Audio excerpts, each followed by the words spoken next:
Let's face it, most ancient tombs have been looted at least once. No matter how scary the rumors could have been, most mummies were open too. But one. This is the Bashiri mummy, and it puzzles everyone so much that nobody dares to see what's inside. Meet Howard, but you must know him already if you're into Egyptian history. He's primarily famous for discovering King Tut's tomb back in 1922. But few people know that before this revolutionary discovery, he had probably found another mummy. It happened in 1919, and it goes by several names, either the Bashiri mummy or the mummy of Pacheri, or the untouchable one. Some reports say that Howard stumbled upon the Bashiri mummy in Luxor's Valley of the Kings, just where he would later find Tut's tomb. Despite this find, not much is known about this particular mummy. The reason why it's still unharmed in any way is not because of some superstitions, but because nobody is sure that they can undo what they do if something goes wrong. The mummy is so intricately wrapped that researchers never unfurled it for fear of irreversible damage. The golden rule of anyone who works with antiquities: if you're not sure you can't make it better or preserve it unchanged, do not touch it. History knows many examples of ancient relics ruined beyond repair, say Ecce Homo, or smiling statue restoration. The delicate fabric that covers the mummy's face has this cool design that kind of looks like a pyramid. The researchers are not 100% sure, but this might be the only one of its kind with that embalming style. But without knowing the ancient technique, it's next to impossible not to ruin the mummy while unwrapping and wrapping it back. Back in the day, people, both experts and looters, would unwrap mummies for all sorts of reasons, mostly to study them. Luckily, these days, we have advanced tech that lets us check out what's inside a sarcophagus without having to unwrap anything. After taking a closer look at the Bashiri mummy, researchers figured out that it belonged to a man who was around 5.5 feet tall and lived during the Ptolemaic era, which makes this mummy roughly 2,300 years old. The Egypt Museum shared that the X-ray scan also uncovered an inscription of the guy's name, but it's a bit tricky to tell if it says Pacheri or Nenu, adding to the intrigue. The museum also pointed out that the fancy casing the mummy is in features all sorts of decorated scenes. You can see the mummy lying on a bed, flanked by deities Isis and Nephthys, along with the 4 sons of Horus. Plus, there are 2 images of the funerary god Anubis at the feet of the casing. By the way, Bashiri mummy is not the only one that has remained untouched. This is Issa Temkebde, and Gaston Maspero, a French archaeologist, made the decision to leave her mummy untouched, wanting to keep her resting peacefully since she was in such amazing shape. He did mention, though, that her tomb had been raided long ago. Thanks to some X-ray work, we learned more about the mummy. The scans revealed a few artifacts still wrapped up with the wife of a high priest, including amulets around her neck, right arm, and forehead. The X-rays also showed she had some dental issues and arthritis in her knees. While she passed away as an older woman, it's tough to pinpoint her exact age. However, various sources from her son's reign indicate that she was held in high regard in the kingdom. Isitemkebd served as the sister wife of Penejam II. You got me right, they were related by blood and were siblings, but back then it was pretty common to get married this way to preserve the purity of the bloodline. Say that to Habsburg, duh. Their chase for purity only led to inbreeding and the notorious Habsburg's jaw. Right, I guess we should not judge ancient Egyptian rules and morals, but what we can say for sure is that both Bashiri and Isitemkebd were incredibly lucky to stay untouched. The odds were not in King Tut's favor, though. The researchers' work hit him hard. The tomb itself was discovered in 1922, but it wasn't until 1925 that the nested coffins were opened during an excavation.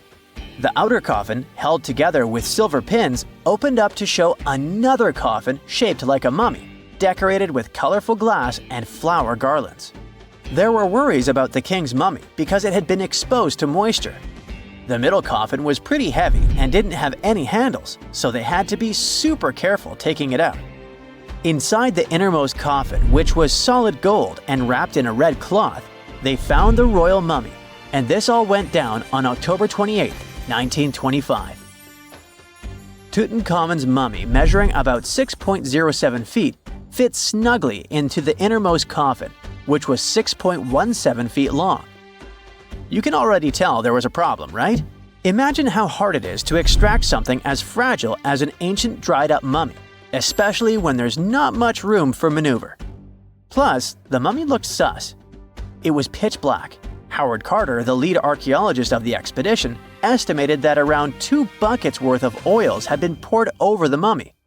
But care had been taken to avoid the mask and feet. It was made to preserve him better.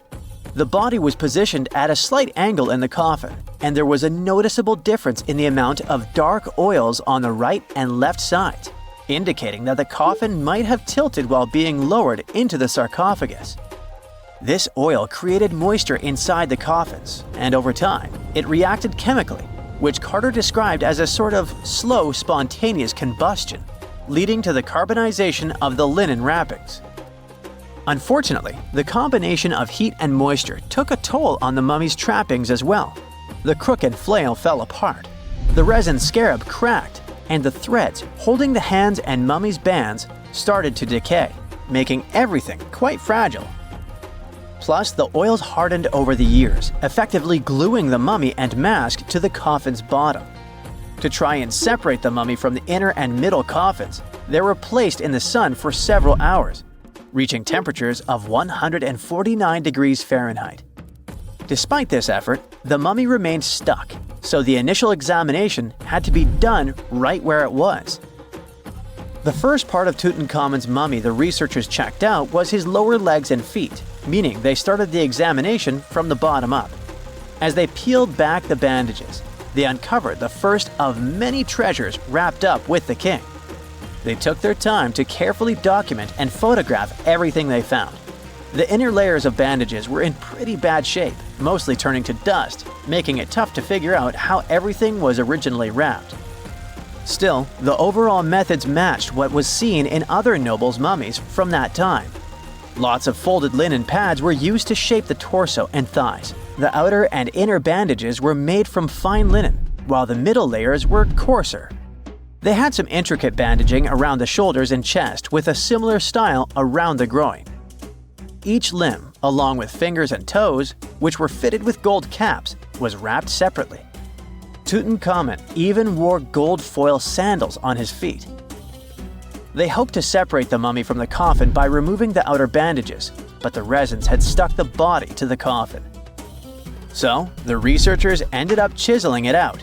To do this, they had to cut the torso in half at the hips and disarticulate the arms to continue unwrapping. Each part was treated with hot paraffin wax for stability, and later the hands and feet were reattached with resin. Finally, they used hot knives to detach the head from the mask. To check the teeth, it was decided to make an incision around the jaw and neck, which was later fixed with resin. So technically, the scientists did all they could to preserve the mummy, but still, in a way, it ended up being damaged beyond repair. What do you think? Should they have left it in the coffin? Or did they do the right thing? Let us know in the comments. They found the tomb of a royal doctor who lived over 4,000 years ago, a man who held pharaohs' lives in his hands. This man knew secrets that only deities and kings were allowed to hear. And yet, when they opened his tomb in 2024, there was no body, just vivid paintings, untouched by time, and cryptic symbols carved into stone. Who was he, and why was he buried with spells linked to a scorpion deity? The tomb was buried deep beneath the sands of Saqqara. The doctor's name was Tete Nebefu. He lived around 4,100 years ago, during one of Egypt's most mysterious turning points, right at the edge of glory and collapse. These were the final days of Egypt's Old Kingdom. The sun still glinted off freshly built pyramids, but the shadows were already creeping in. The pharaoh, Pepi II, had ruled longer than anyone before him, 90 years. But by the end of his reign, the country was cracking. The power was slipping, the regional leaders were rising, and the Nile floods grew unpredictable. In this shaky period, the mysterious doctor thrived. His tomb was discovered by a Swiss-French archaeological team in the shadows of old pyramids. The weirdest part was that when they uncovered his burial chamber, they found no body, no golden treasures either. Unfortunately, the tomb had been robbed long ago. But what remained was something even more fascinating: the words and images left on the walls. The paintings are still vibrant, bright colors that somehow survived all those years underground. The walls show jars, containers, strange abstract patterns, and geometric shapes. And then there are hieroglyphs, lines and lines of sacred script carved with precision, like someone had poured their soul into every curve. These inscriptions revealed who Teti Nebi Fu truly was. Turns out, he wasn't just any doctor. He was the conjurer of Serket. Now, Serket was the female deity of scorpions, sacred and terrifying. Egyptians believed she could stop venom, heal bites, and protect the living from toxic elements. The title, Conjurer of Serket, meant Teti Nebi Fu was a specialist in treating dangerous stings and bites. And if he got an entire tomb for himself, he may have been Egypt's top expert in those things, a man who healed with both medicine and magic. But that wasn't all. He also held the title Director of Medicinal Plants, a title seen only once before in all of ancient Egypt. That means he knew the healing power of herbs, roots, and oils like no one else. Now, you might wonder, what plants in a huge land of sand? But in reality, ancient Egyptians used herbal medicine that would hold up in some labs today. They created pills, ointments, and inhalers. Most often, they chose some active ingredient, a flavor to make it easier to take, and something to deliver it into the body. Sound familiar? And yeah, they didn't have many traditional plants, so some of these ingredients were bizarre by our standards, like using crocodile dung and acacia mixed with honey. They even had formulas for anti-wrinkle creams. And apparently, our mysterious healer was also chief dentist. This title is almost never seen in ancient records. Evidence of Egyptian dentists is incredibly rare. Turns out, our ancient genius didn't just fight stings and study plants. He was also trusted with teeth and jaws, which were actually a huge problem in ancient Egypt. These people may have built wonders, but their teeth paid the price. Ancient Egyptians constantly caught grains of sand in their mouths. They often ate grit-filled bread and raw vegetables, which wore down enamel and caused a horrible condition called attrition. This led to tons of problems, including tooth loss. They had to improvise back in the day. For example, crafting the world's oldest known toothpaste from crushed rock, mint, and pepper, which ironically only made things worse for the gums. Or a toothpaste from things like eggshells, pumice, and natron, a salty mineral used for cleaning. They were also inventing mouthwashes from celery, bran, and herbs to ease the problem. Some mummies were even found with crude metal braces and gold wires attaching missing teeth. Though we're not sure if these were for the living, or was it just a nice little addition added as an afterlife gift. So, Teti Nebi Fu specialized in all these fields. 3 rare titles for one man. Now, back in the day, he must have been admired as incredibly knowledgeable. In a world without modern science, he would have been like a sorcerer who knows how some leaf or bark could save a life. That's why archaeologists believe Teti Nebi Fu wasn't just any doctor. He was, most likely, the royal physician, the one who treated the pharaoh himself. We don't know for sure which king he served. Maybe it was Pepi II, and who knows, maybe that's why the guy lived so long. But if that was the case, Teti Nebi Fu may have lived through the final moments of the Old Kingdom, watching the Golden Age crumble from inside the palace walls. And then he was buried. The body was looted, or perhaps just lost to time. But the team says they're still studying the tomb, still uncovering the traces of this incredible man. Overall, ancient Egyptians were practicing medicine on a crazy advanced level. Some practices feel familiar even today. They had hospitals, specialists, surgeries, and many more things, even medical schools. Both men and women were allowed to be doctors. They healed with various methods and practiced surgery with actual tools – scalpels, forceps, even sutures. Some doctors treated only the eyes, others the teeth, the stomach, or even what they called the hidden diseases. They knew how to clean and dress wounds, could set broken bones using splints made of wood or reeds wrapped in linen, and even prevented infections. There were even proctologists. They also built the first prosthetics, like a wooden toe with leather straps that help people walk normally again. The oldest known prosthetic is 3,000 years old. Now, the most shocking part is how they actually even tried to remove tumors. A recent study looked at a 4,000 years old skull. It belonged to a man in his 30s.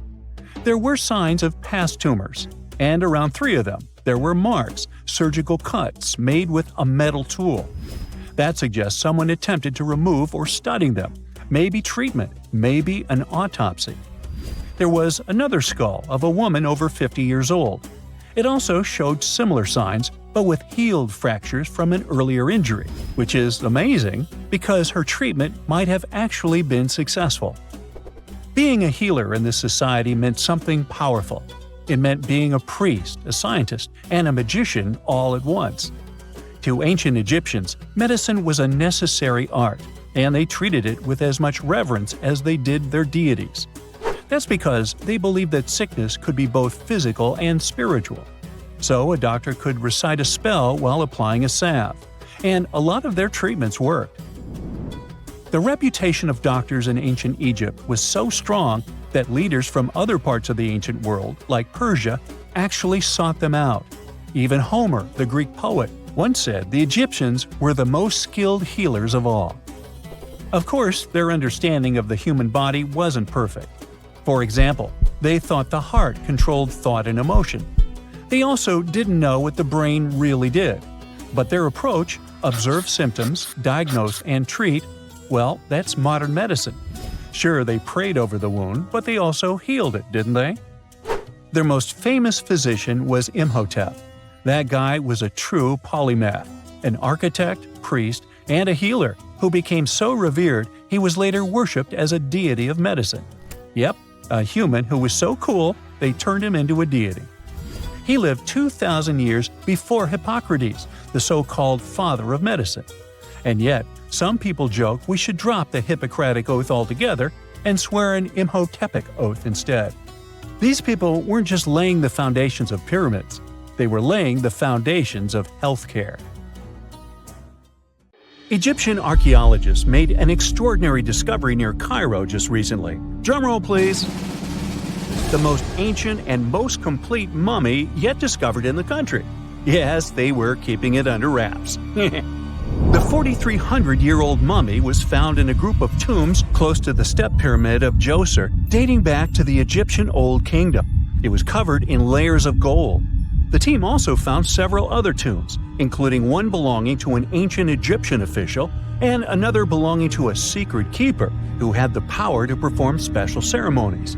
Another interesting tomb was that of a writer, which featured the largest statues ever found in the area. This vast burial site is also home to more than a dozen pyramids and resting grounds. Probably one of the most famous mummies in the world is that of Hatshepsut. She ruled Egypt like a boss for around 20 years, building all sorts of impressive buildings and creating new trade routes. But when archaeologist Howard Carter found her tomb in the Valley of the Kings, her sarcophagus was empty. However, Carter did find 2 coffins in another tomb, one of which belonged to Hatshepsut's wet nurse and the other to an unknown woman. In 2006, a team of specialists decided to investigate whether that mysterious lady was the queen herself. They found a molar tooth in a wooden box with Hatshepsut's name on it, and when they compared it to a gap in the mummy's mouth, it was a perfect match. Ramses II was a pretty impressive ruler, but it was his mummy that eventually made history. Now, we don't hear too much about his daddy. Okay, I'll stop. Ramses is considered to be the most powerful pharaoh in all of Egypt, as he reigned for a whopping 6 decades. He also lived to be over 90 years old. Now that's pretty amazing, considering the time he lived in. Ramses II supposedly had over 100 offspring too. Talk about a big family. When he passed away, his body was originally buried in the Valley of the Kings, but some sneaky guys tried to rob his tomb of all his treasures. Officials back in the day weren't having any of that though, so they moved his body to a secret location to keep it safe. Fast forward to the 1800s, and Ramses II's mummy was discovered along with a bunch of other rulers and important officials. But it wasn't in the best condition, so archaeologists flew it to Paris to get it, pampered. Problem was, he couldn't just be transported into another country. The only solution available was to give Ramses II his own passport. His occupation was listed as king, and the document even featured his photo. Most mummies aren't necessarily known for having the most hydrated skin. But that of an ancient woman, also known as Lady Di, proves otherwise. No, not that Lady Di. This wealthy lady from ancient times was discovered in an ornate tomb in 1971, and she looked fabulous, if we can say so about a mummy. Thanks to the special conditions in her tomb, like the moisture in the environment and the lack of oxygen, her body was almost perfectly preserved. Her skin was soft, her hair was on point, and she was still flexible. The museum that now proudly displays her mummy also shows a ton of fancy items that were buried with her, like dinnerware and musical instruments. Archaeologists investigated the mummy further and discovered that she passed away from a heart attack at around 50 years old. Even though it hasn't been around for over 2,000 years, Lady Di is still making history. The mummy of Otzi the Iceman was discovered in the Alps in 1991. Austrian authorities initially thought he was a modern mountaineer because he was so well preserved. Turns out, he was actually from the Copper Age. He was found in a mountain pass over 10,000 feet above sea level. Through studying his mummy, we've learned so much about life in Copper Age Europe. For example, we know that he was a native of Central Europe and enjoyed eating meat. He also suffered from arthritis, narrowing arteries, and intestinal problems. But he likely used acupuncture and medicinal herbs to treat these conditions. And apparently, he was pretty handy with tools. He sharpened them just days before his untimely demise. Who knows if he was expecting trouble or just getting ready for some routine work. Now, King Tut and his story is most likely the one that made all mummies famous. This pharaoh passed away at the young age of 19, more than 3,000 years ago. But his mummy is still one of the most well-known in the world. When his tomb was opened in 1922, people went wild because it was still intact, unlike many other royal tombs. It had some seriously blinged-out coffins, including one made of solid gold. Not only did Tut's tomb give us a glimpse into ancient Egyptian history, but his mummy also taught us a lot about the time he lived in. DNA analysis helped identify his parents and revealed that the pharaoh had a rare bone disorder that might have made walking a bit tough. Now, Ginger is most likely one of the coolest mummies you'll ever hear about. He's like a time traveler from 5,000 years ago who's still looking fly with his golden hair and perfectly preserved nails. Ginger was discovered in Egypt and is believed to be the earliest known mummified body. Before people even knew about mummification, they used to place bodies in shallow graves in the hot, dry sand. And since the sand absorbed all the water, bacteria couldn't reproduce and the body was preserved naturally. Now, scientists are not sure if Ginger's preservation was intentional or not, but since he was buried with some pottery vessels, it's likely that whoever buried him knew some serious preservation techniques. If you want to meet Ginger in person, he's currently chilling at the British Museum. One Dutch art collector bought a statue from Asia and ended up finding a weird discovery. The statue contained a mummy hidden inside. Unfortunately, the body was too fragile to move, so they had to leave it there. The coolest part is that this mummy is over 1,000 years old and was on display for 200 years before being encased in the statue. When scientists did a CT scan, they found out that the mummy was filled with paper scraps covered in writings. Experts think he might have done this thing called self-mummification, which is a pretty intense process involving a special diet and tea that makes your body less prone to bacteria. Only a few people could handle this ritual, and those who managed to do that were seriously respected. No other Egyptian queen has baffled scientists and historians like the stunning Nefertiti. Based on her statues, she was known for her slender neck, wide eyes, and high cheekbones. Her name translates to "the beautiful woman has come." Talk about living up to your name, huh? Even though she wasn't a pharaoh herself, Nefertiti still managed to leave a lasting impression. Written records suggest that, as a wife and queen, she held an incredibly influential role. Because of her power, she was indeed admired, but she also managed to make quite a lot of enemies throughout her life. She was also related to King Tut, but not biologically. Rather, she was his stepmother. So far, locals have yet to identify her mummy, but that may soon change. A local Egyptologist who has been busy excavating tombs in the Valley of the Kings has found 2 mummies that he believes could be Nefertiti and her daughter. According to specialists, we may soon finally get a definitive answer about the identity of these 2 mummies. And if one of them does turn out to be Nefertiti, we could be in for a real treat. DNA analysis and CT scans of the mummy could give us the most complete and accurate image of the queen that we've ever seen. It's crazy to think that we've only scratched the surface of what lies beneath modern-day Egypt.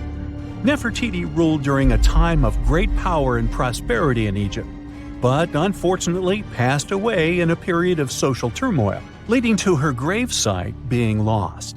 Now, where's my mummy? When you hear the word mummy, you might get a chill down your spine. That's because most of us associate this word with those creepy characters we've seen in some scary movies. But in reality, mummies have helped us understand a lot about ancient civilizations, their rulers, and about how people used to deal with losing their loved ones. The people most famous worldwide for their mummies are the ancient Egyptians. They believed that some sort of existence after passing away was possible, if certain conditions were met. That's why they insisted on preserving the human body through the process of mummification and placing the mummy in a furnished tomb, kind of like giving it a fully functioning apartment of its own. Why did they believe in this? Well, because they were deeply connected to their natural environment for the most part. They saw the natural cycles around them, like how the sun rose every day, followed by the moon, or how new life was always sprouting from plants, even after they had wilted away.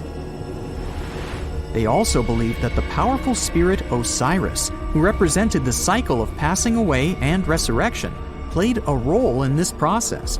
To prepare for the afterlife, the ancient Egyptians followed certain rituals, like mummification, which involved using materials like honey, resins, and incense to preserve the body. There's no other mummy more popular than that of King Tut. He was a young pharaoh who ruled over 3,000 years ago in Egypt.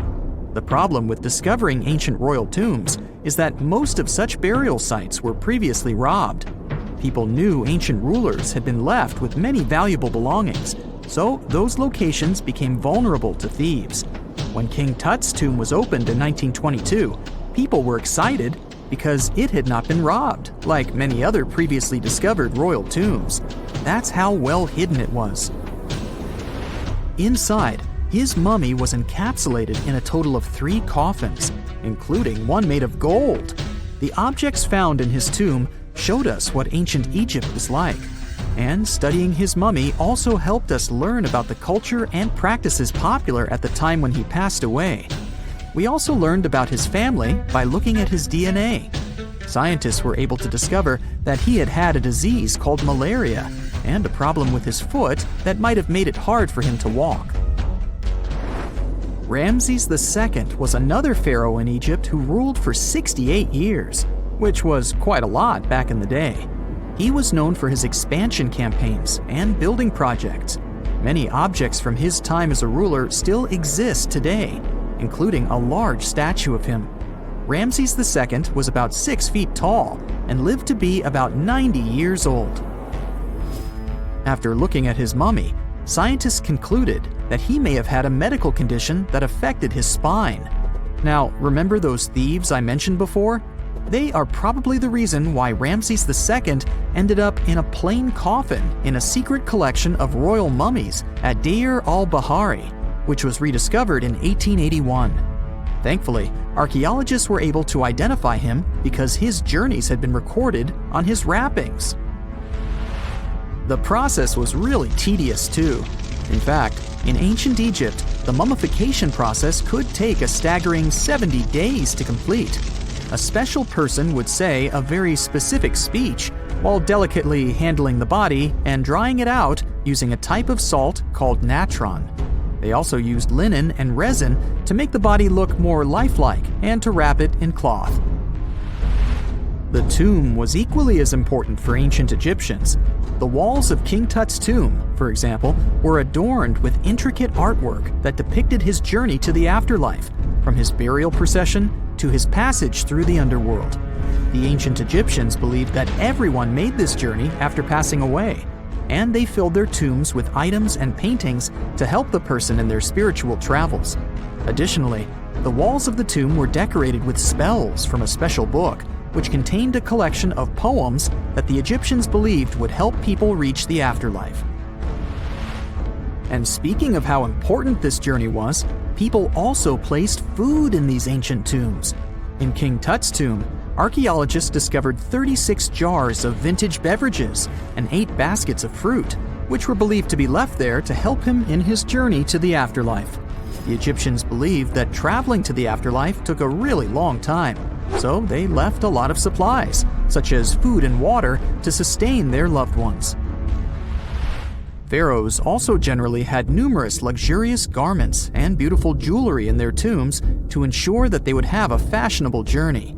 These items included various types of linen clothing, such as tunics, scarves, gloves, and headdresses, as well as a lot of gold jewelry with precious stones, like bracelets, buckles, pendants, necklaces, rings, and even precious depictions of insects for protection. Some were also deposited with fans made from ivory and ostrich feathers to keep them cool in the afterlife. Some ancient rulers were even placed in their forever apartments along with boats. For example, Pharaoh Khufu built the Great Pyramid at Giza as his tomb, and a large ship was found inside. King Tut, however, was buried with multiple boat paddles, but no actual boat. Instead, he had 3 chariots and numerous walking sticks made of precious materials, perhaps indicating he'd rather travel to the beyond by land, not by water. Amongst the most interesting objects found near ancient mummies are bottles of oils and perfumes. If rulers were supposed to be fashionable, why not smell nice too, right? Also, some of them had some ancient kinds of board games, most of them made out of precious materials like gold or ivory. One of those games was called Senet. It was very popular amongst the ancient Egyptians and very similar to modern-day chess. The ancient Egyptians may have the most famous mummies out there, but they weren't the first to invent the procedure. In fact, it all started in South America with an ancient civilization named the Chinchorro. As far as we know today, these people were the first to mummify their loved ones that had passed away. They did it somewhere around 2,000 years before the Egyptians started their own rituals. Sure, we can tell a lot about ancient rulers by studying these mummies, but until recently, we had no idea what they really looked like during their lifetime. Not so long ago, though, some very special mummy paintings were found by archaeologists studying ancient Egyptian objects. These mummy portraits are highly detailed paintings of individuals that were made while they were still alive. Such paintings were often painted on wood, as opposed to the classical portraits we all know about, which are painted on canvas. They are known for their realism and beauty, and have even been used by researchers to diagnose diseases by comparing them to the corresponding mummies. Some of these portraits also include depictions of jewelry, which was later found on the mummies. The recent discovery of these mummy portraits in Central Egypt is significant, as it marks the first time in over a century that such paintings have been found. Mummies appeared all around the world naturally, too. Mummification can occur without people intervening because of natural conditions, like extremely cold or hot environments, places with a lack of oxygen, or accidental exposure to chemicals that preserve the body.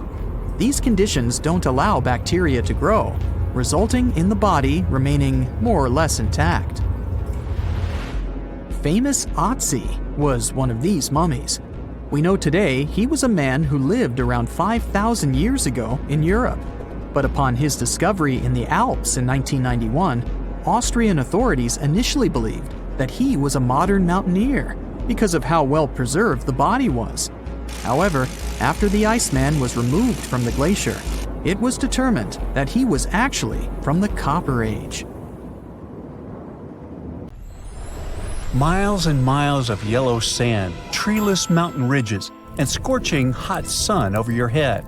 And suddenly, something you'd never expect to come across in a barren desert. A small group of overexcited people. They're as happy as you would be if you'd won a lottery. They've just found an ancient tomb, once flooded with its walls in bad shape. But the stuff they discovered inside proves that this is the burial site of one of Egypt's most mysterious pharaohs. Historians have been hunting for his tomb for years, but no one expected it to hide ancient treasures. Fast forward. After careful examination of the site, Egyptian officials have announced the discovery of the tomb of King Thutmos II. It's the last missing tomb from Egypt's 18th dynasty. And this is also the first royal tomb found since King Tutankhamun's was discovered in 1922, in more than 100 years. A team of Egyptian and British archaeologists found the tomb in the Theban Mountains area, west of Luxor, near the famous Valley of the Kings.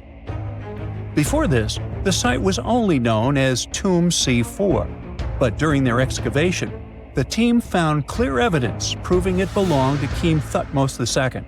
Archaeologists actually found the entrance and main tunnel leading to the tomb in 2022. But at first, they thought it belonged to a queen because it was near the graves of Thutmos III's wives. It was also close to Queen Hatshepsut's tomb. Originally, it was prepared for her when she was just a royal wife. But everything changed when she became pharaoh. But we'll talk about this twist of fate a little later. But soon they realized that their discovery was much more significant. They found alabaster jars with Thutmos II's name and the words "deceased king" written on them. That's when they realized that the tomb was actually his final resting place. Sadly, Thutmos II's tomb has seen better days. According to the head of Egypt's antiquities sector and the leader of the Egyptian excavation team, the tomb suffered major damage from ancient floods not long after the pharaoh's death. Water swept through the burial chamber, likely destroying or displacing many of the original artifacts. Much of what had been once inside the tomb was moved elsewhere in an attempt to salvage it. The researchers found out that the tomb had a basic design, with an entrance, a sloping main corridor, and a burial chamber.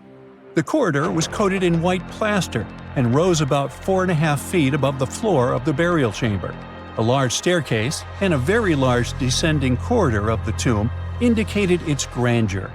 It took the team a long time to navigate through, though, as the tomb was blocked by flood debris and collapsed ceilings.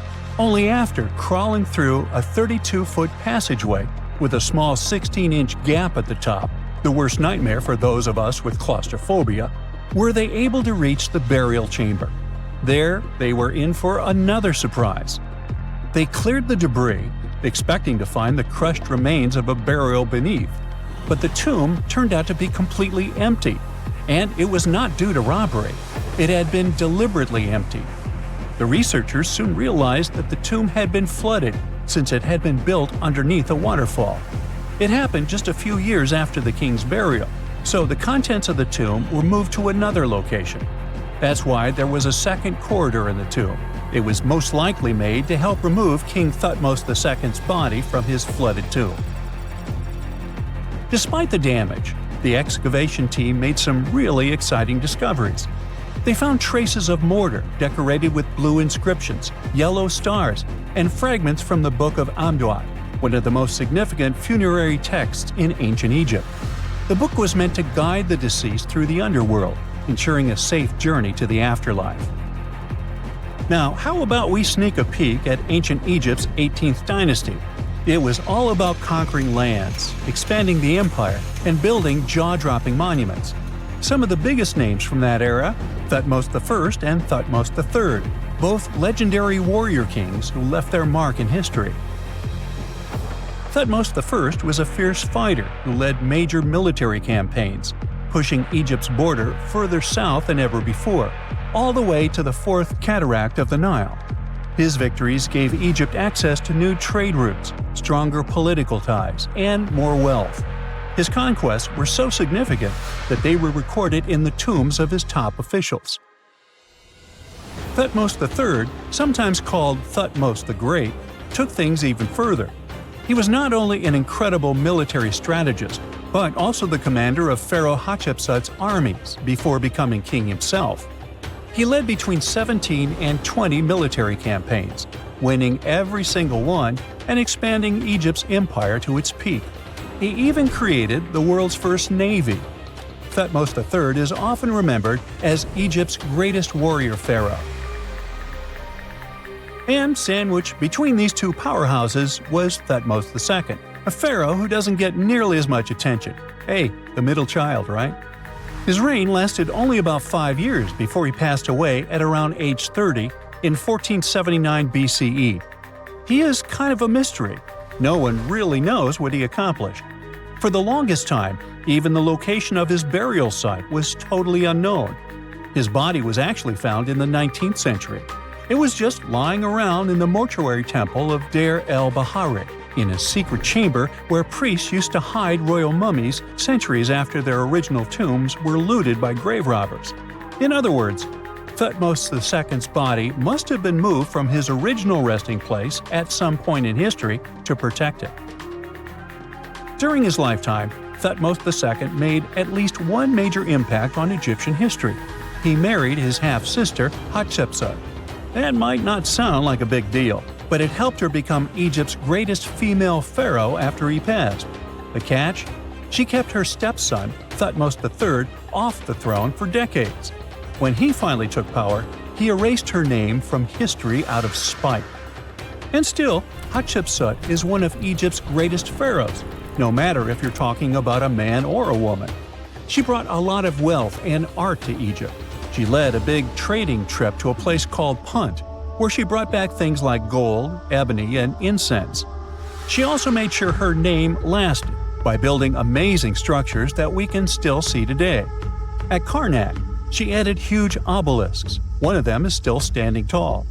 She also was the one to build the Temple of Deir el-Bahari with its countless columns. She was buried there. Interestingly, Hatshepsut was often shown in art as a man with muscles and a beard, like how pharaohs were usually depicted. But she made sure there was always something in the artwork that reminded people she was a woman, like calling herself Daughter of Re or His Majesty herself. When she passed away in 1458 BCE, Egypt wouldn't have a female ruler as powerful as her until Cleopatra, about 1400 years later. According to Egypt's Supreme Council of Antiquities Secretary General, isn't that a mouthful? Hatshepsut's name actually appears in Thutmose II's tomb, meaning she might have even handled his burial. As for their final resting places, well, Hatshepsut was buried in the Valley of the Kings, and Thutmose II's mummy is now in the National Museum of Egyptian Civilization, alongside other ancient Egyptian rulers.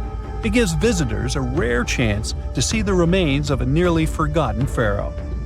Now, experts consider the discovery of his tomb to be one of the most significant in recent years. The artifacts found there add important details to our understanding of the history of the region and Thutmose II's rule. And even though the tomb's design is fairly simple and follows the same architectural style preferred by later Egyptian rulers, its historical importance is undeniable. In any case, the mission isn't over yet. Archaeologists are now focusing on solving another mystery. Where did the rest of the tomb's contents end up? The team is determined to continue their search. Who knows what other secrets they will uncover that have remained hidden beneath the sands for thousands of years. Secant, cosine, tangent, sine, 3.14159. Yeah, that was the cheer we heard coming from the trigonometry club back in the day. For the rest of us in math class, terms such as sine, tangent, and pi were just bewildering. Who invented these and why? Was their only purpose to make it harder for students? Well, not quite. Trigonometry was invented by the ancient Egyptians. They needed this knowledge to construct pyramids, and they did a pretty good job too.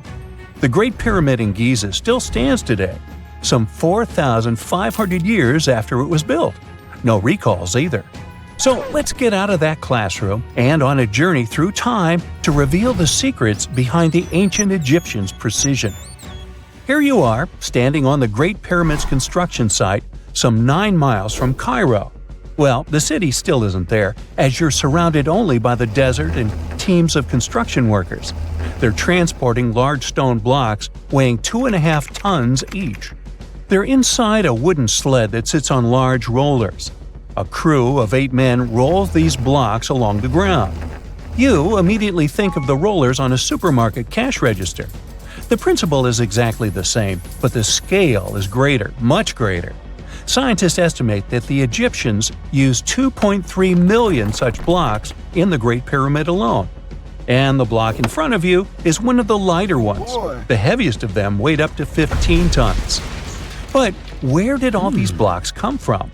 Most of them originated from quarries around Giza. It's not that impressive, you think, but wait until you hear how ancient engineers transported the granite used in construction over 500 miles to the pyramid. There were no railways or highways back then, but the mighty Nile was always there. Researchers even believe that the Egyptians dug a canal to connect the Nile directly to the pyramid's construction site. All they had to do then was to wait for the flood season to begin, and voila! The rising water levels floated the heavy stone blocks for them. But how did they lift the enormous stones on dry land to stack them up to the top? Did they use oversized cranes? Well, ancient Egyptians worked around this problem, literally speaking. One of the workers is now pointing to the giant ramp going around the pyramid they're building. This is how a mountain road zigzags its way to the top. If the ramp went directly to the top of the pyramid, then workers couldn't pull the stone blocks along it. It would be too steep. Scientists have calculated that 8% could be the maximum incline. So ancient Egyptians just extended the ramp around the pyramid. Again, these are all theories, as the ramp could have been inside the pyramid, as some researchers suggest. The exact building method is still a mystery, guarded by the Sphinx. That's its real name, right? Wrong.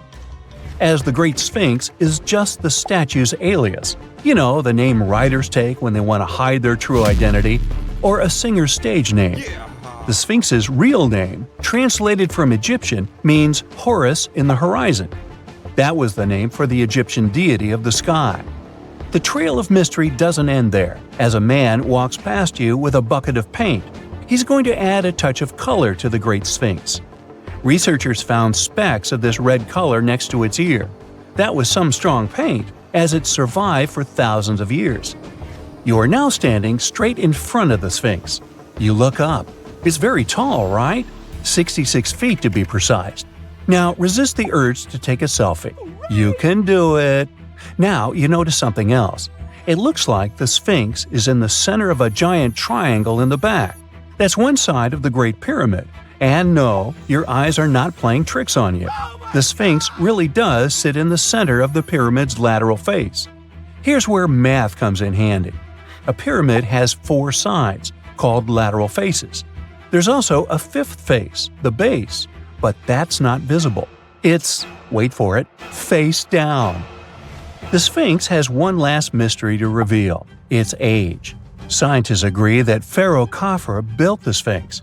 He ruled after his father, who had built a great pyramid nearby. So both structures were finished around the same time. Let's talk about numbers again. You've heard of Cleopatra, the Egyptian princess described as a woman of great beauty. Hello? She saw the pyramids, but she lived closer to the time of the first iPhone than the time of the people who built the pyramids. Fascinating, right? You can see thousands of people around you. They're working hard to build the pharaoh's tomb. But how many of them are there exactly? One Greek philosopher estimated there were as many as 100,000 workers. Seems like an okay number for such an enormous structure, but it can't be true. Science simply can't back up this number.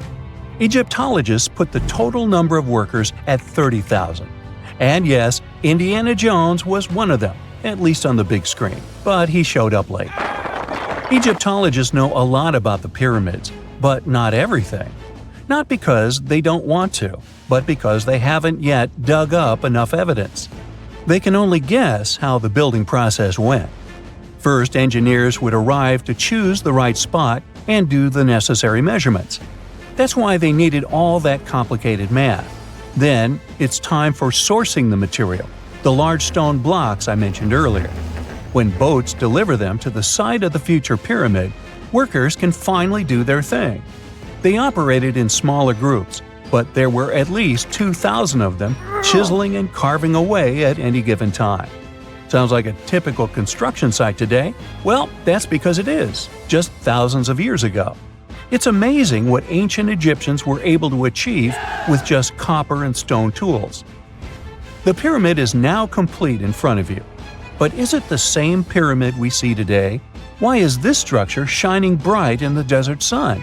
Isn't it supposed to be a dusty yellow color? Well, no. Human activity and the elements have completely stripped the outer layer of stones over time. Expert craftspeople polished these blocks using nothing but stone and sand. The end result was a smooth and shiny rock. On the day it was completed, the Great Pyramid of Giza was a perfect triangle of light. Its polished sides acted like giant mirrors, reflecting the powerful Egyptian sun. This is the point where you should put your glasses on, and that shiny thing you see at the pyramid's very top is actually gold. The capstone at the top of the pyramid is called a pyramidion. It was covered in sheets of gold. As you can guess, these were the first stones to disappear. Let's make another stop before we get you back to your classroom. We travel to the British Isles, and no, Stonehenge isn't our destination. It is Newgrange in County Meath. Scientists estimate that the ancient peoples of Ireland built this stone monument around the year 3200 BCE. This makes it older than both Stonehenge and the Great Pyramid in Giza. The function of the circular mound in Newgrange is the same as the one of the Great Pyramid and equally mysterious. The estimated amount of loose stone present in the valley is over 220,000 tons. And it's not just randomly thrown on a pile. The order in which the stones are set makes the structure water-resistant. That would explain how Newgrange had survived for so long. Kinda makes you want to splash out the cash for that waterproof phone case, huh? Well, you're back in your school desk, but today's math lecture is the last thing on your mind. You're thinking about how great the Egyptian pyramids are, and if we have something similar today. It turns out modern engineers are just as impressed with the Great Pyramid as you are. There's a glass pyramid sitting in the main courtyard of the famous Louvre Museum in Paris. The panorama of San Francisco wouldn't be complete without the 48-story Transamerica Pyramid. But Las Vegas went the furthest. There we find the Luxor Hotel. It's so big that it's the third largest pyramid on the planet. And guess what's in front of it? Yup, a replica of the Sphinx. It's 110 feet tall, 2 stories higher than the one in Giza. Yeah, everything's bigger in Vegas. A gruesome discovery took place in Egypt some years ago. You want to hear about it? 16 human hands, carefully buried in 4 eerie pits. They didn't look too much like human hands at first, since they were abnormally large, but they were. Weirdly, there were only right hands. No left hands were in sight. It turned out that it points to the practice of an ancient dark ritual. Old Egyptian art and tales talked of a ceremony where warriors would present the right hand of their adversaries as proof of victory and ask for gold in return. Egyptians believed in the afterlife, so cutting off someone's hand meant you cut off their power eternally. Guaranteeing this type of defeat was interesting to the winning party. Here, the fight was between Egyptians versus Hyksos, who lived in what was once known as Canaan. Egypt has always been the center of some history-changing findings, and some time ago, this papyrus was found.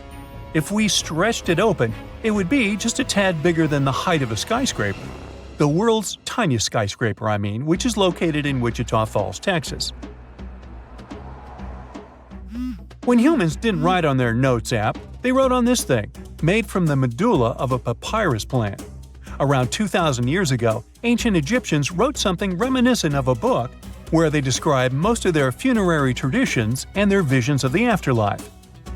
It's considered one of the most important texts from ancient Egypt and is still sold in bookstores to this day. This ancient manuscript was unearthed from a chamber located just south of the Pyramid of Djoser, located in Saqqara. Oh yes, Djoser is the oldest pyramid in Egypt and not the Giza pyramids like most people think. So recently, the site of Saqqara buzzed with excited archaeologists who probably found one of Egypt's oldest complete mummies. They believe that this beautiful and well-preserved mummy was that of a wealthy man. He was discovered in a deep shaft, covered in layers of gold leaves. There are many symbols that show he was an important and wealthy man, like the band he wore on his head, the bracelet on his chest, and the fact that he was embalmed with a tunic, which was reserved for Egypt's finest. The most exciting part of the entire discovery was finding the resting place sealed with mortar, just as the ancient Egyptians had left it 4,300 years ago. Now this may sound weird, but back in 2008, archaeologists discovered a missing pyramid. Now it went missing because it deteriorated over the span of 4,000 years. Today, you can only see its base. It was a pretty important site back in ancient times. It is said that around the area of the pyramid, the ancients hosted a special type of ceremony where high priests would carry mummified remains of sacred bulls. Now here's a fun fact. Ancient Egyptians believed that Apis bulls were earthly incarnations of the city deity of Memphis and was connected to rites of fertility. It wasn't just any Apis bull, though. They needed to be all black, with a single white mark between its horns and a bunch of very specific characteristics. They were selected by the local priests and honored until they passed away. After that, they were mummified and buried in underground galleries.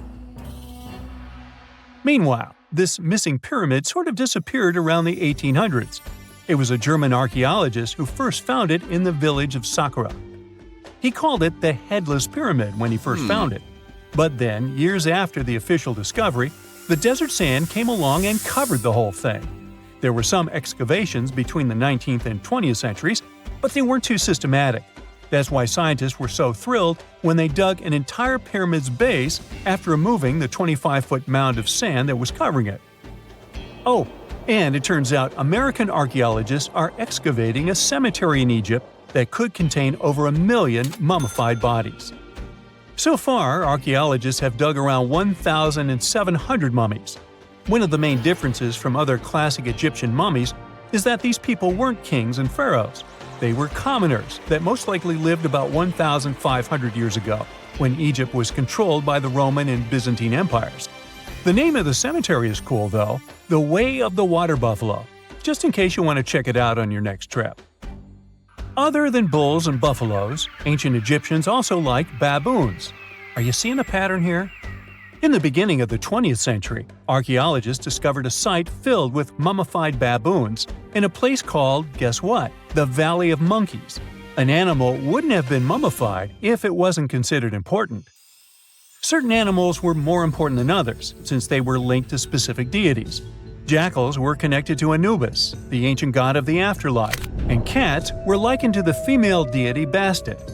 Baboons were a pretty big deal, since they were believed to be connected to Thoth, the deity of wisdom and advisor to Ra, one of Egypt's supreme deities. The archaeologists who studied these animals weren't too happy. They think these baboons were kept inside and were deprived of sunlight for most of their lives. They had extreme vitamin D deficiencies and they were poorly fed. Maybe Thoth got angry with these baboon keepers. Just a guess. Since there's never a boring day for archaeologists in Egypt, they also found human mummies with golden tongues. Since Egyptians were all about the afterlife, they believed that golden tongues might help a person speak once they pass to the other side. I mean, it's a long shot, but hey, why not? Some of these mummies were placed in wooden coffins with goods, such as necklaces, pottery, golden artifacts in the shape of lotus flowers and scarab beetles, and iPhones. Just kidding. A new temple was also unearthed recently in Egypt. Scientists believe it was dedicated to honor Zeus Cassios. That deity would be a cross between Zeus, the almighty Greek deity of the sky, and Mount Cassius. While digging around the Sinai Peninsula in Egypt, archaeologists spotted 2 pink granite columns poking out of the ground, and bingo! They believe these columns represented the temple's front gate and collapsed during an earthquake many years ago. And speaking of deities, there weren't only super serious deities. Recently, scientists unearthed a golden ring in a city south of Cairo. No, Frodo, it's not magical. It was a normal gold ring, but it had the depiction of the deity of fun, officially named Bes. This deity is often described in sacred texts as a happy, chubby dwarf. Today, many tattoos we get are sorta deprived of any sense and are made of aesthetic purposes only. In ancient Egypt, though, women would get tattoos as a token of protection for childbirth. That's what scientists think, at least. Around the Nile region, scientists found some mummies that had well-preserved tattoos, which is a rarity since the skin deteriorates so easily. 2 of these women tattooed their lower backs, and the drawings were simple. They were mostly pictures, including that same chubby dwarf we just talked about, Bes. He also had a side hustle as the protector of women during childbirth. Now, would you believe me if I told you ancient Egyptians invented robots? No? Well, that's because that's not entirely true. Sure, they were astronomers, mathematicians, and engineers, and somehow they also squeezed an eccentric invention into that package: an automated deity some scientists called Hathor. This wooden statue had been in the Metropolitan Museum of Art for years before someone noticed its secret. With the help of an X-ray machine, specialists discovered a mechanical operating system inside it. The pulley-like axis goes from the statue's shoulder to her left leg. When the system rotates, the statue raises and lowers her hand. Hey, pick me! Pick me! I got my hand up here. Most people know that pyramids were built as grand tombs for the pharaohs, designed to ensure they had a smooth journey to the afterlife. The Great Pyramid of Giza, for instance, was constructed for the pharaoh Khufu. But what most people don't know is that this whole pyramid building trend started right here, with the step pyramid of Djoser, about 4,700 years ago. This massive structure was built for Pharaoh Djoser, a ruler from Egypt's 3rd dynasty. It rises 7 layers high above the ground and stands about 200 feet tall.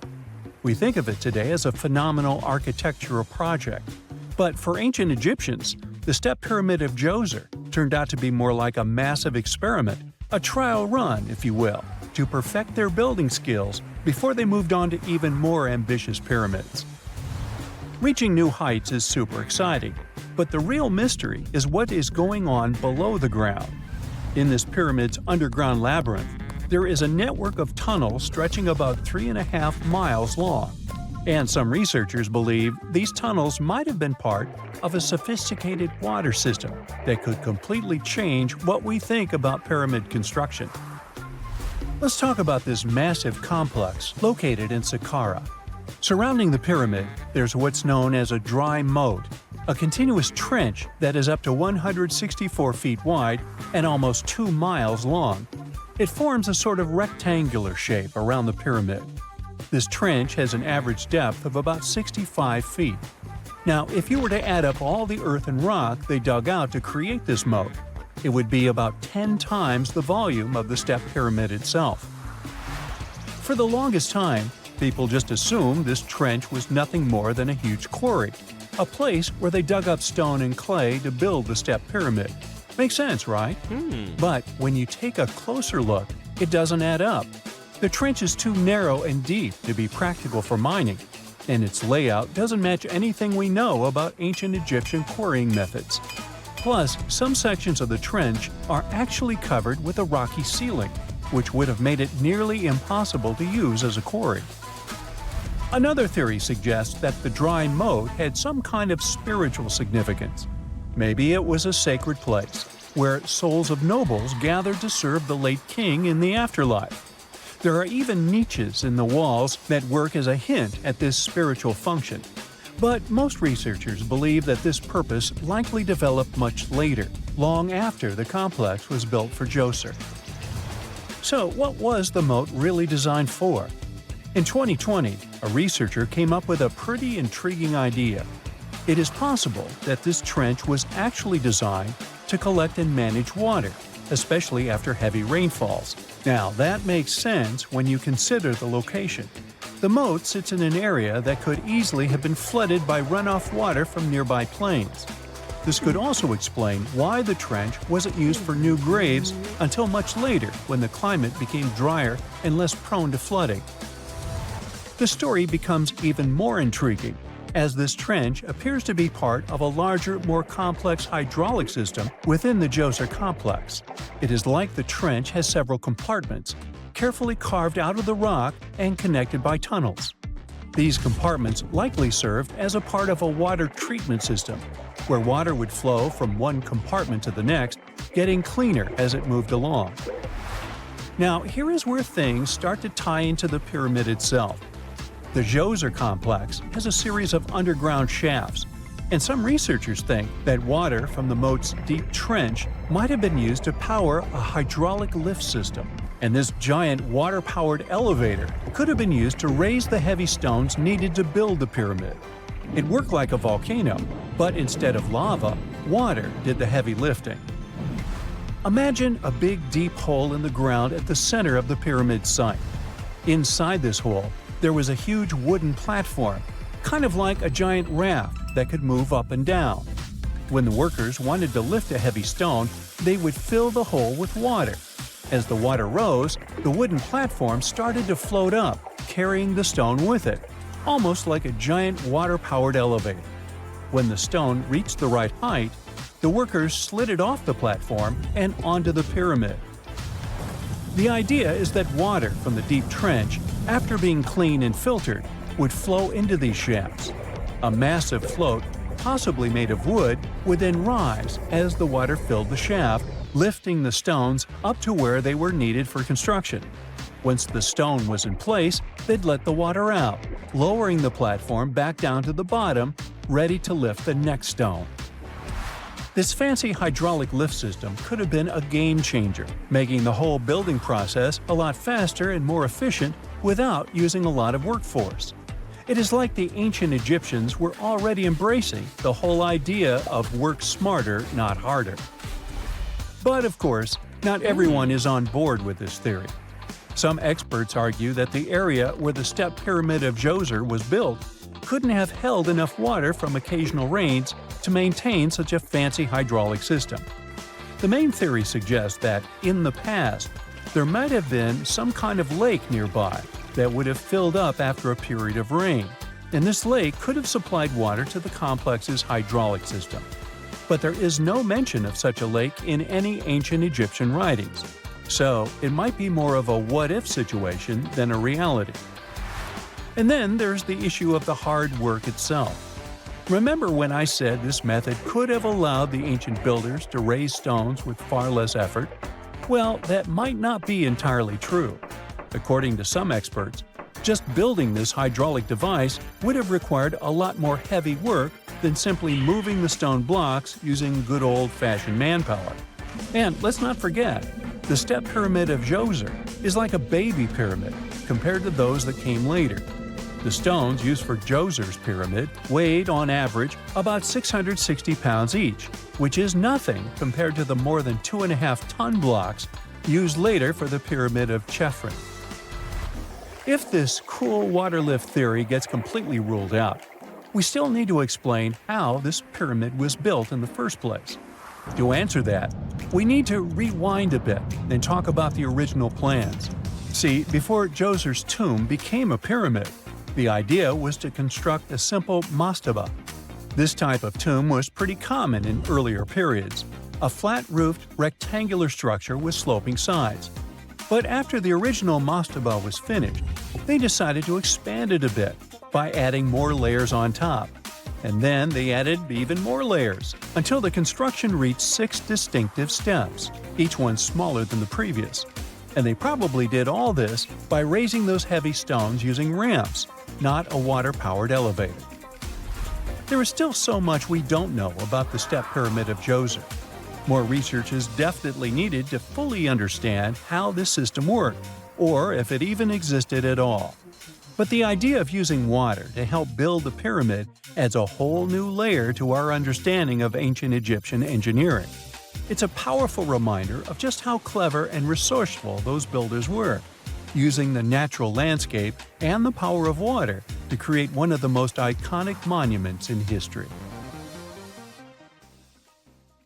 Secant cosine tangent sine 3.14159. Yeah, that was the cheer we heard coming from the trigonometry club back in the day. For the rest of us in math class, terms such as sine, tangent, and pi were just bewildering. Who invented these and why? Was their only purpose to make it harder for students? Well, not quite. Trigonometry was invented by the ancient Egyptians. They needed this knowledge to construct pyramids, and they did a pretty good job too. The Great Pyramid in Giza still stands today, some 4,500 years after it was built. No recalls either. So let's get out of that classroom and on a journey through time to reveal the secrets behind the ancient Egyptians' precision. Here you are, standing on the Great Pyramid's construction site, some 9 miles from Cairo. Well, the city still isn't there, as you're surrounded only by the desert and teams of construction workers. They're transporting large stone blocks weighing 2.5 tons each. They're inside a wooden sled that sits on large rollers. A crew of 8 men rolls these blocks along the ground. You immediately think of the rollers on a supermarket cash register. The principle is exactly the same, but the scale is greater, much greater. Scientists estimate that the Egyptians used 2.3 million such blocks in the Great Pyramid alone. And the block in front of you is one of the lighter ones. The heaviest of them weighed up to 15 tons. But where did all these blocks come from? Most of them originated from quarries around Giza.